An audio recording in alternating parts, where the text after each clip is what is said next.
Welcome back to Classic Christmas Stories.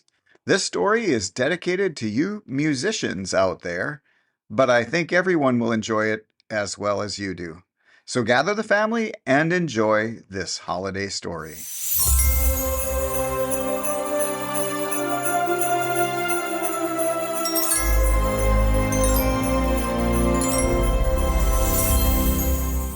A Few Bars in the Key of G by Clifton Carlisle Osborne. It was 2:00 and time for the third watch on the night herd. These two facts gradually impressed themselves on the consciousness of John Talbot Waring, as he was thumped into wakefulness by the Mexican house wrangler. Disentangling himself from his damp blankets, he sat up and groped for his boots. Meanwhile, viewing with that strange satisfaction which misery finds in companionship the rough pounding process which was being repeated upon the mummy-like figure by his side. The dim light of the smoky lantern swinging from the ridgepole of the dripping tent revealed the rolled-up forms of a dozen audibly slumbering cowpunchers, crowded together like sardines in a box. It also made visible an expression of disgust on the features of Mr. Waring, while failing completely to disclose the whereabouts of his missing boots. The sense of touch, however, presently located them lying in a little puddle near the tent flap, and their owner was immediately engrossed in the back-breaking task of forcing his swollen feet into the sodden leather. "Seems to me, Jack, you ought to know enough to take your boots to bed with you," remarked his neighbor, Slim Kaywood, as he complacently produced his own high-heeled pair from their dry nest.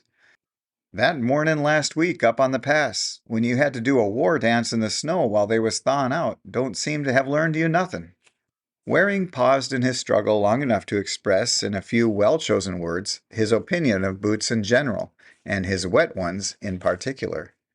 This relief to his feelings seemed to endow him with renewed strength, for, after a few more violent contortions, he accomplished his purpose, and unrolling his slicker, which had been serving temporarily as a pillow, enveloped himself in its clammy folds, and followed his tall fellow victim of stern duty out into the drizzling rain. There was a moon above the heavy clouds, but it might as well have been on the other side of the earth, for all the assistance it gave in the operation of saddling two of the picketed horses. The herd lay to the north of the camp, and settling reluctantly in their soggy seats, the drowsy riders turned their horses in that direction, trusting to the instinct of the animals to find the cattle. The darkness was intense, and the wiry little beasts were obliged to pick their way cautiously over the rough ground lying between the camp and the spot where the herd had been bedded down for the night.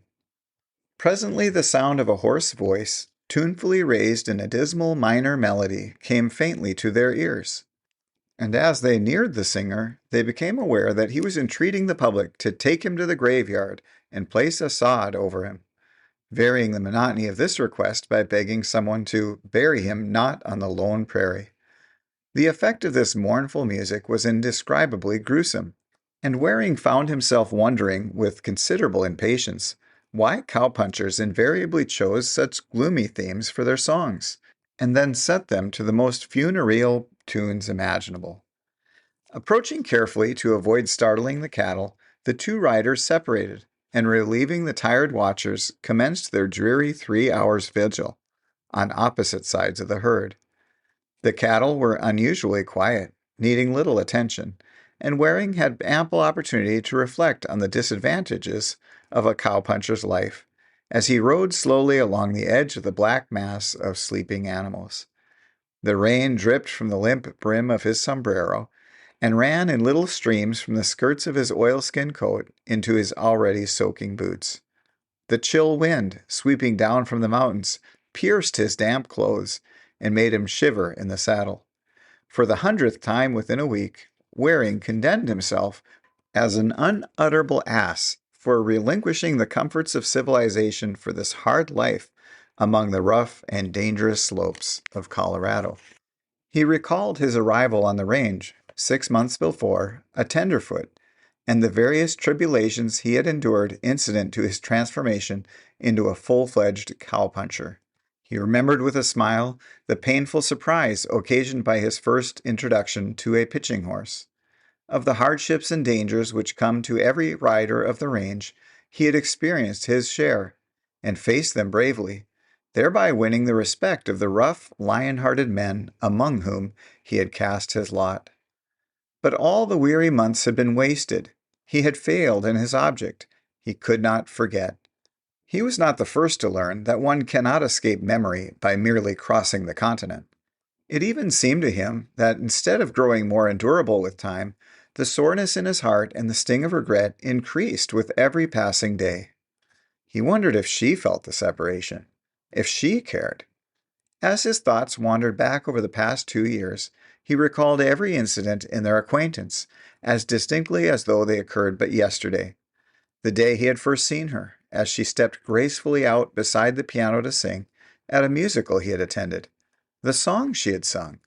The hours I spent with thee, dear heart, are as a string of pearls to me. The sweet days which followed, their enjoyment together of symphony, oratorio, and opera. For both being amateurs of no mean ability, they had met and loved upon the common ground of their love of divine harmony. He looked into the blackness of the night and could see her as she appeared on that wonderful day when he had met her at the altar of Trinity Church, and spoken the words that were to bind them together through life. How beautiful she was, and how proud he had been of her as they walked down the broad aisle and out into the brilliant June sunshine, followed by the grand chords of Mendelssohn's masterpiece. He looked back at their wedding trip as a beautiful dream. The noble mountains of New Hampshire seemed to have been created as a setting for their happiness, the great hotels only to cater to their pleasure. How well he remembered the return to the lovely home he had prepared for her, and the first dear days within its walls. How happy they had been, and how he had loved her. Had loved her? He did love her. That was his sorrow. He realized now that as long as he had life, his whole heart would be hers alone. And then the shadow had come over their home. He asked himself bitterly why he had not been more patient with her, and made allowance for her high spirits and quick temper. She was such a child. He could see now that he had been to blame many times in their quarrels, when at the time he had sincerely believed himself in the right. Should he go back to her and admit that he was in the wrong? Never. The memory of that last day was too clear in his mind. The words she had spoken in the heat of her anger had burned themselves into his soul and could not be forgotten. Waring straightened in the saddle, and the hot blood rushed to his face. He wondered now that he had been able to answer her so calmly. He recalled every word he had said. Your words convince me that we cannot live together any longer. I will neither forget nor forgive them. I am going away. You are at liberty to sue for a divorce if you care to do so. 3 years, I believe, is the time required to substantiate a plea of desertion. That was all. Without a word, he had left her, standing white and motionless in the center of her dainty chamber, and gone from the beautiful home in white-hot rage to come out to the wildest spot he could find in the vain effort to forget. He pulled down the dripping brim of his sombrero to shelter his face from the stinging wind, and resolutely turned his thoughts in other directions. He speculated vaguely on the condition of his considerable property, and wondered indifferently how his agents were managing it. His friends at the clubs, did they miss him? From them his thoughts strayed to the strange postal card he had received the day previous, and he began to puzzle his brain in the effort to decide who had sent it and what it could mean. It had been directed in care of his attorney, and forwarded by the lawyer to a remote mountain post office where Waring received his mail. It was an ordinary postal card, with its peculiarity consisting in the fact that the communication on the back was composed not in words, but music, 4 measures in the key of G. He had hummed the notes over and over. Though they had a strangely familiar sound, yet he could not place the fragment, not even determine the composer. His failure to decipher the enigma annoyed him. It had a meaning, of that he was convinced, but what could it be? Who could have sent it? Among his friends were many musicians. Any one of them might have adopted such a method of communication with him. He began to hum the phrase as he rode around and round the cattle. The wind was dying out, and the rain had ceased. On the eastern mountain tops a faint rose tint was dimly visible.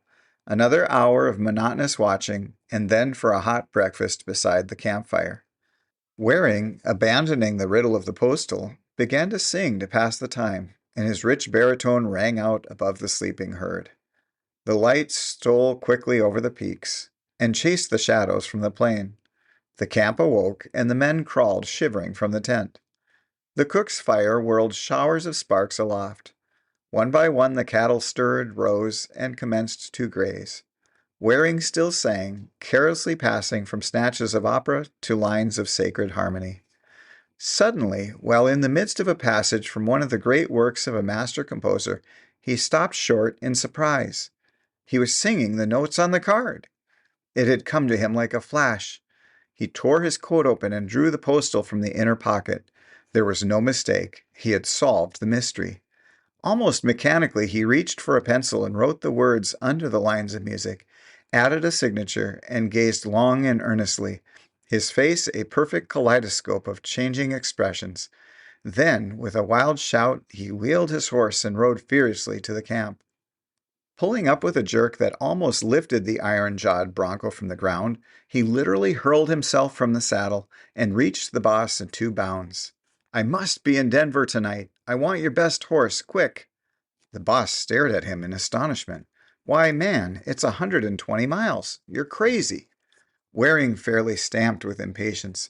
"It's only 60 to Empire," he cried, "and I can get the train there. It leaves at 1 o'clock, and I can make it if you will lend me Star. I know he's your pet horse, and you never let anyone else ride him, but I tell you, Mr. Coberly, this means everything to me. I simply must get there." Coberly scowled. "You ought to know, Jack, that I won't loan Star. So what's the use of asking? No one of the other horses can get over there in that time, so you might as well give up. What in thunder's the matter with you that you're in such a confounded rush?" Waring thought a moment, and then, drawing the boss beyond earshot of the listening cowpunchers, spoke to him rapidly and earnestly, finally handing him the postal card. Coberly scanned it intently, and a change came over his face. When he looked up, it was with an expression of respect mingled with amazement as he said, "Why didn't you show this to me first?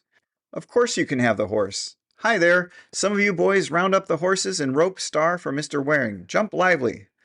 The men made a mad rush for their saddles, and in an incredibly short time, several of them were racing across the plain in the direction of the horses.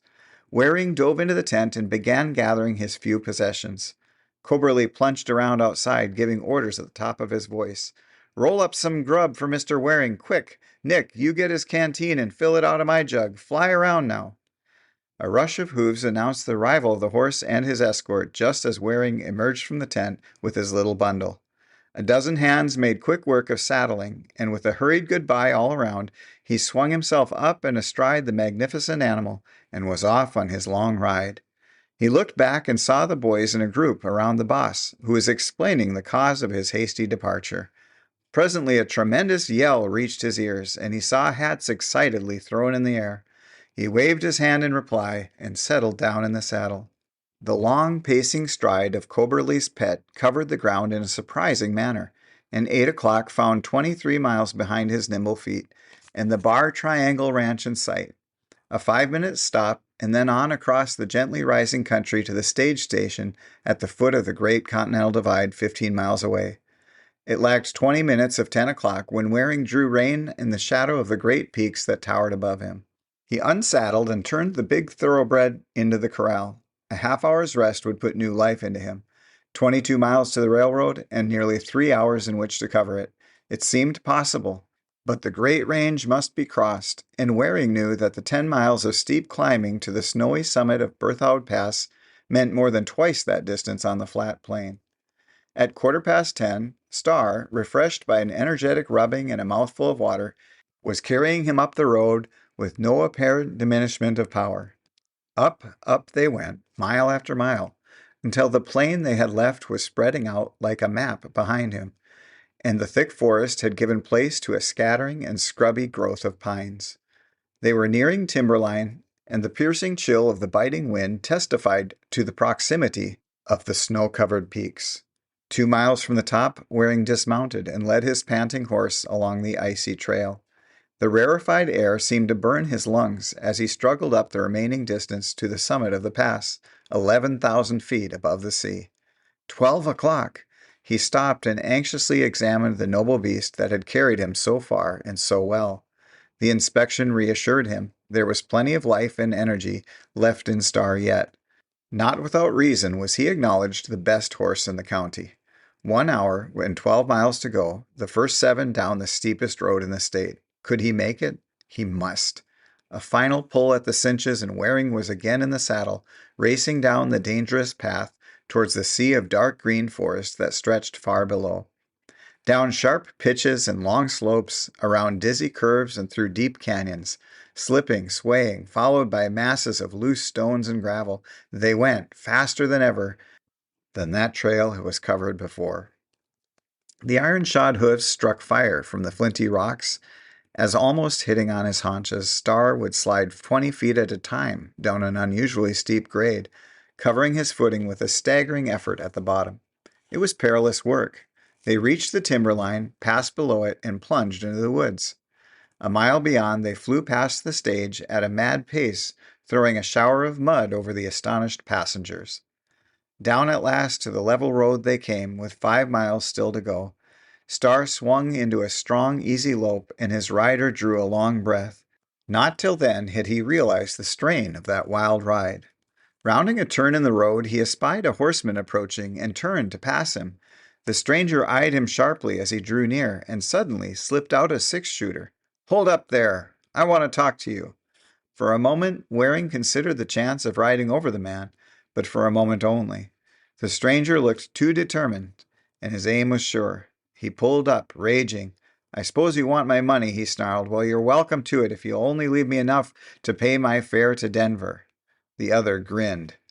"That's a good bluff, but it won't do. I'm the sheriff, and what I want to know is what you're doing with Joe Coberly's horse." "Oh, is that all you want?" said Waring, relieved. "Why, I've been working for Coberly, and he lent me the horse to ride over to catch the train."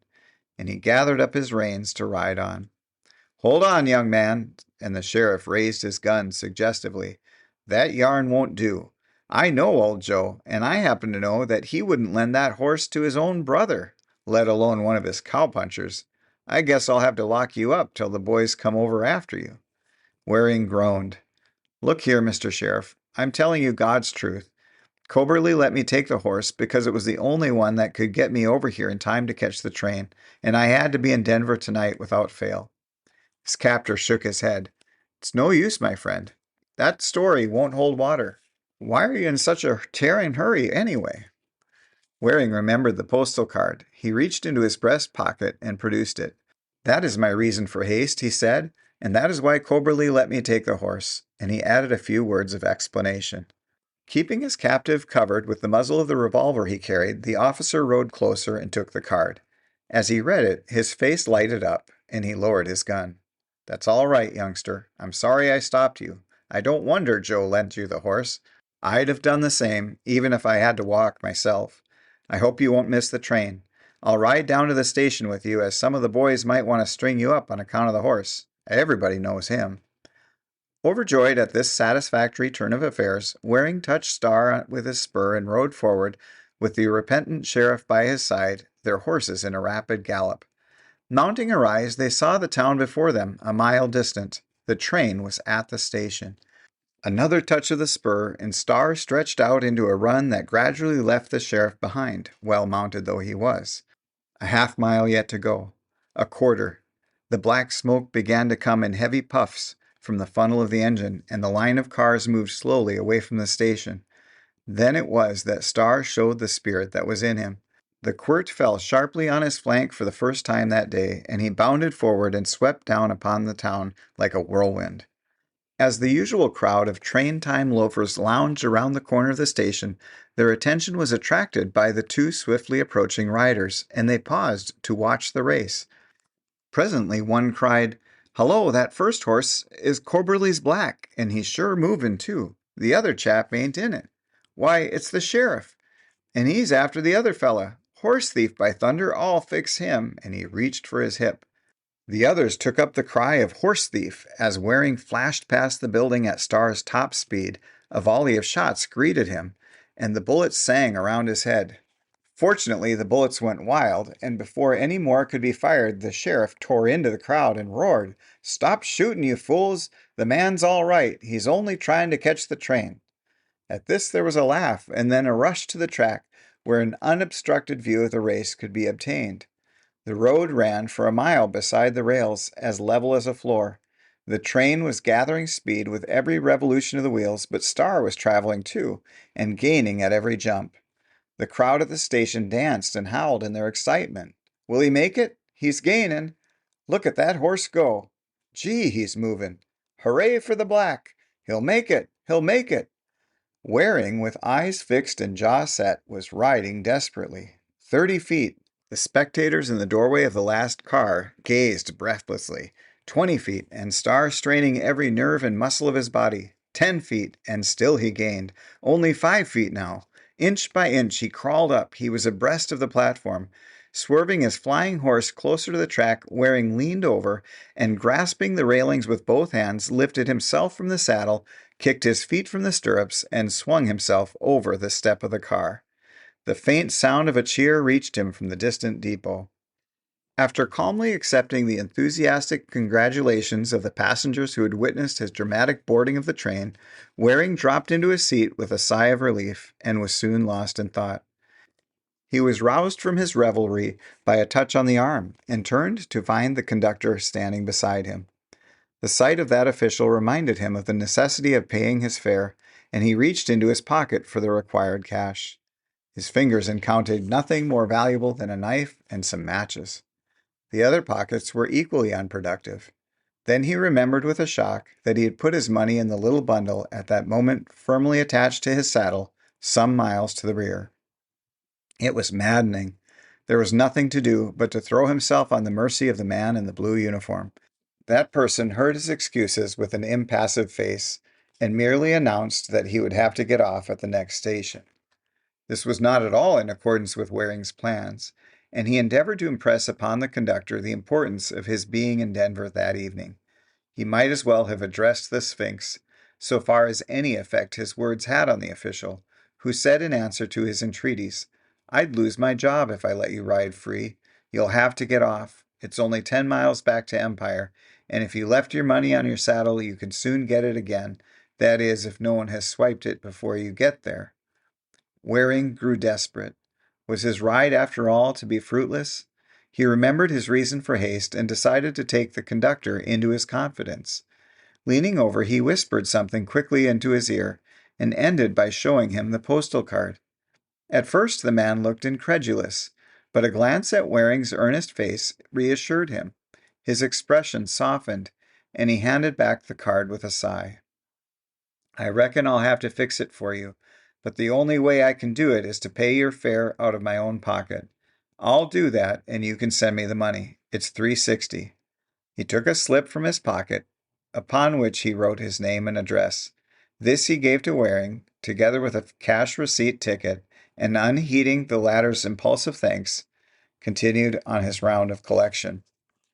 This occurrence reminded Waring of similar difficulties to be overcome in Denver, and he did some hard, rapid thinking as he was being whirled down through Clear Creek Canyon.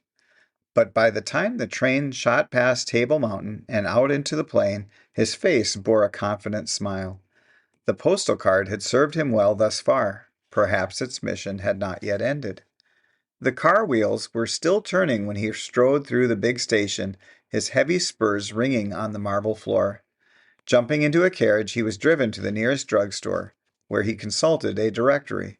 "Number 900 South 17th Street, he cried, as he re-entered the vehicle. Arriving at his destination, he sprang out, and saying, "Wait," ran up the steps of a palatial residence. To the dignified butler who opened the door, he said, "I wish to see Mr. Foster. My name is Waring. I haven't a card with me." Instinctively perceiving the gentleman beneath the rough flannel shirt and mud-covered chaps, the servant politely ushered him into the reception room, saying that he would see if Mr. Foster was in. Apparently he was, for he appeared almost immediately. the personification of keen-eyed, well-groomed finance. "What can I do for you, Mr. Waring?" That young man took in every detail of his appearance, and he realized that he was a hard-headed man of business to deal with. "Mr. Foster," he said, "you are the president of the Denver National Bank, which, I believe, handles the western interests of the Second National Bank of Boston?" The other bowed, and Waring continued, "I have an account at the Second, and I want you to cash a check for me. It is after banking hours, I know, and even if it were not, I have no immediate means of identification." The banker's features stiffened perceptibly, but Waring went on. "It is of the greatest importance that I take the Eastern Express tonight, or I would not come to you in this irregular way." "One moment, Mr. Waring. Pardon me for interrupting you, but it will save your time as well as my own if I say that what you ask is impossible, as you should know. My advice to you is to wire your bank for the money." Waring broke in impatiently. "Of course I know I could do that, but it means a day's delay, and that is what I want to avoid. See here, Mr. Foster, I am willing to pay any amount within reason for the accommodation, if you will oblige me." The president began to look suspicious.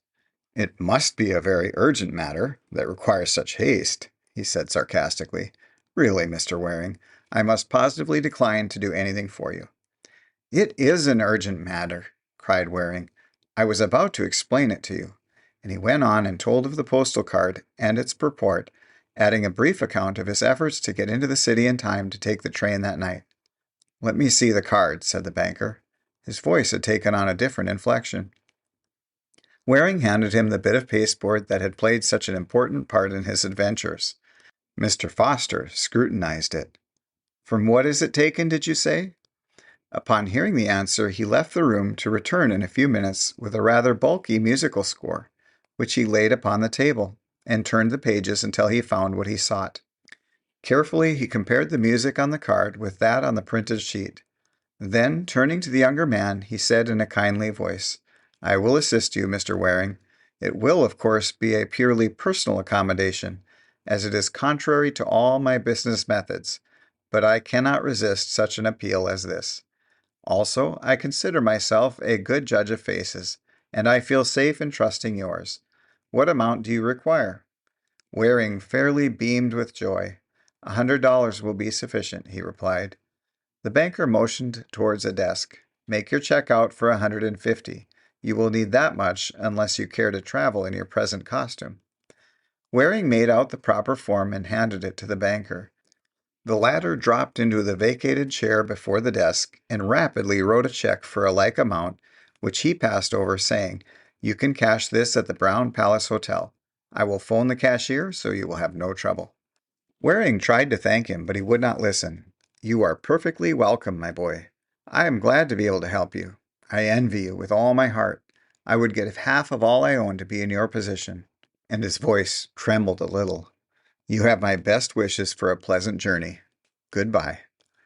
A cordial hand grasp, and Waring ran down the steps with a light heart, his way at last clear before him. "Telegraph office!" he shouted. 10 minutes later, these words were speeding over the wire. "Postal received. Arrive Boston Friday night. See Luke 113. Jack." When the Chicago Limited pulled out of Denver that evening, John Talbot Waring, clean-shaven and attired in garments of the most approved cut, was standing on the rear platform of the last Pullman, softly humming a passage from the great oratorio, The Messiah. There was a tender light in his eyes as he gazed at the postal card he held in his hand, and the words he sang were, "For unto us a child is born, unto us a son is given." At the same moment, 2,000 miles away in the east, a pale young wife was holding a telegram close to her lips. An open Bible lay on the bed next to her. Turning softly among her pillows, she glanced lovingly at the dainty cradle and whispered, "Thou shalt call his name John." The end.